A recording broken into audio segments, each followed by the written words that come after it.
do is great. Yeah. It's pretty. So I think like India also has a lot of potential. I mean, do you really see a future where people don't go to masters abroad and they just stay here and then they pursue things in research in India only without, because like you see many of the people in IITs, they do a masters abroad. Most of them who were into core jobs, were into physics or in mechanical engineering, they go abroad to do their masters. But then do you see a future where people in India, they stay back in India and then they start building for India? Like, what is your Oh, mindset like? I have no clue. I have no clue. I would hope so.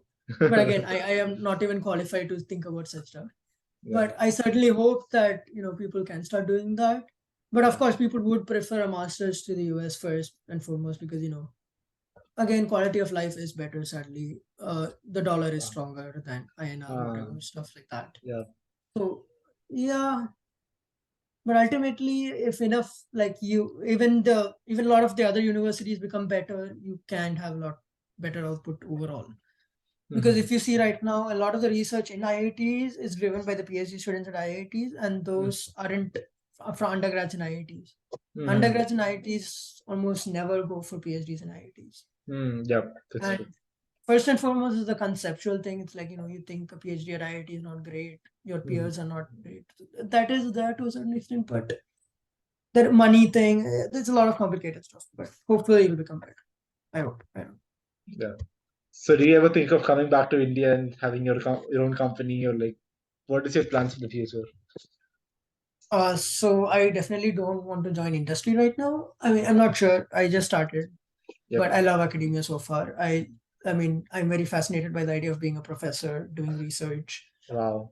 As to whether I would want to do it in India or the US, it depends on my field and nature of the research in my field in India. Then I do think about coming back to IITM. It would be pretty cool.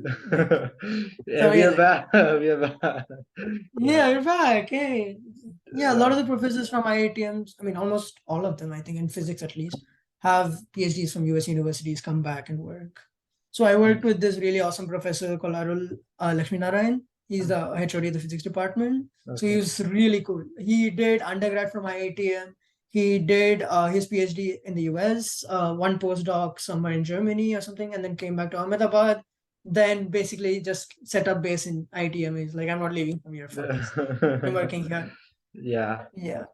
Myself. So yeah, such stuff is fascinating. But of course, there are a lot of barriers towards Indians in research doing from India also. Like, it's harder to publish papers in prolific journals and stuff. Harder to get recognized in general. But it depends. Not sure. Yeah.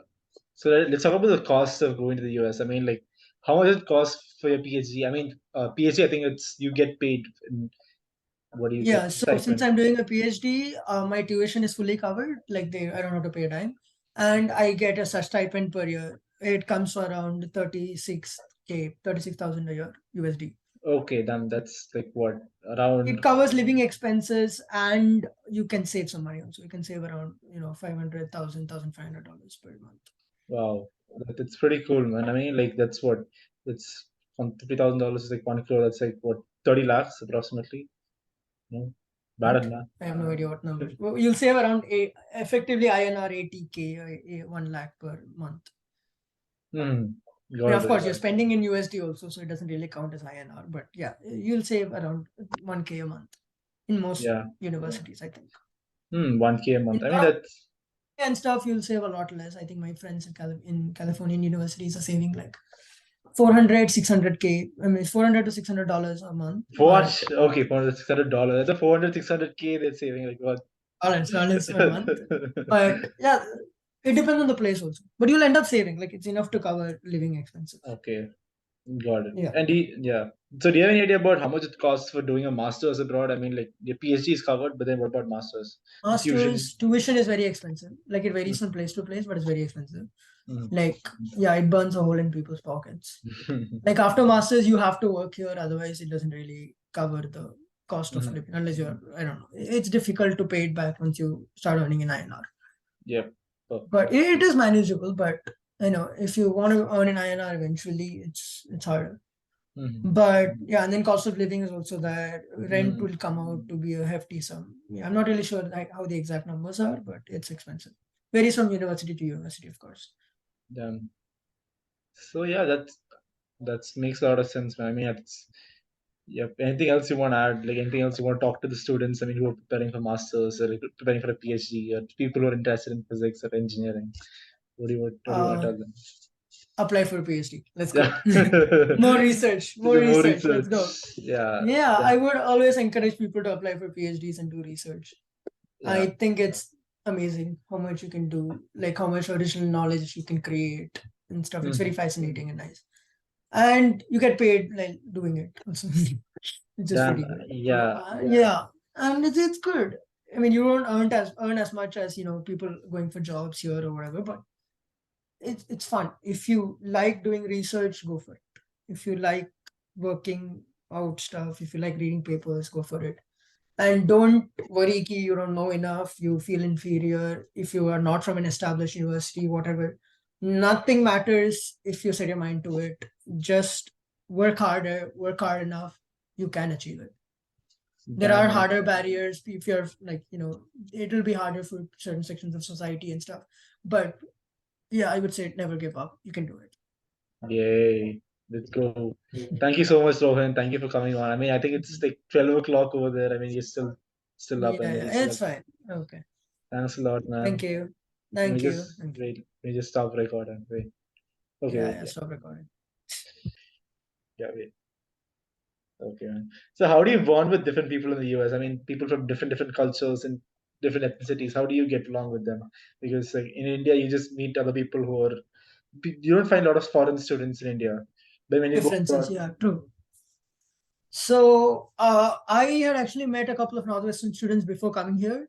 So in Trivandrum itself, there were four other students who were coming to Northwestern, whoa, and somehow three others were from IITM, like wow, seniors. okay. They were IITM graduates, like 2018 graduates, 2019 graduates, and stuff like that.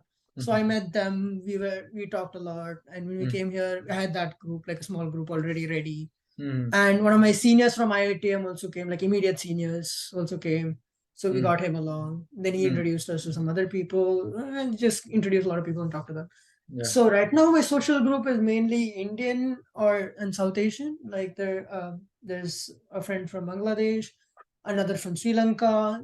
So it's easier to connect with people from South Asia, of course, Mm. because you're culturally almost the same and it's easier to talk to them and stuff. Mm. So that's always there. But my research group has Chinese students. It has one student from Luxembourg. It has one American student Mm. and two other Indian students. So, but somehow we're like, even culturally, even there's some differences.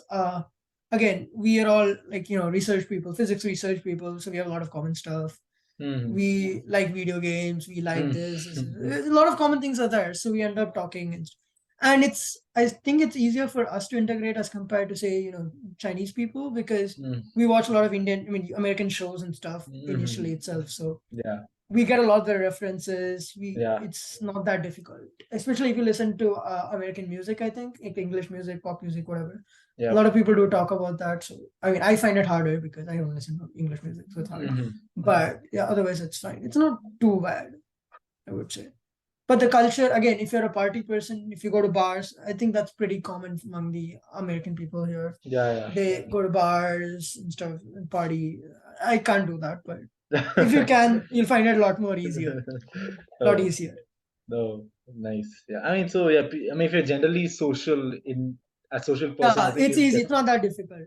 If you're Yeah. generally very, social and happy to run around, mingle, it's not that difficult. Especially like, you'll get a lot of the references and you speak good English, so it's fine. Like you're from India, your English will be decent enough. So it's easy. It's not that hard. Hmm. Makes perfect sense. Yeah, man. So I think we'll conclude. And any last comments? I think you already told me your last comments, but then Forget. Edit yeah. that part in the video.